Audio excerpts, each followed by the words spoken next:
Біздер операцияға мысалы дайындардың алдында 3 күн не істейміз, бақылаймыз, жаңағы тамақ бермейміз, аш қарынды алып келеміз. Себебі наркозда кезінде аш болу керек та, а то ішкен тамақ бәрін құсып тастайды.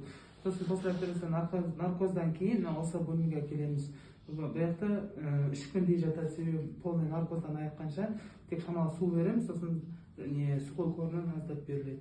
Содан кейін барып, уже жаңағы келесі бөлмеге шығады. Ояқта 12 күндей тұрады, ұрғашысы, ал еркегі 8 күндей тұрады.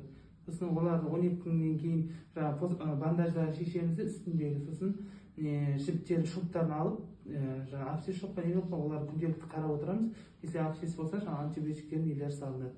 Содан кейін барып, уже 12 күннен кейін жібі алынғасын көшеге кетеді барлығы. Еркегі де, ұрғашысы да көшеге жібереміз. Көбіне қандай иттер келеді? Қандай иттер дегенде беспородный, сосын хаски породасы келеді, овчарка порода, алабай да келеді, әртүрлі породалар келеді негізі.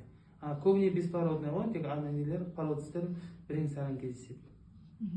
Ота жасауға қанша уақыт керек сізге?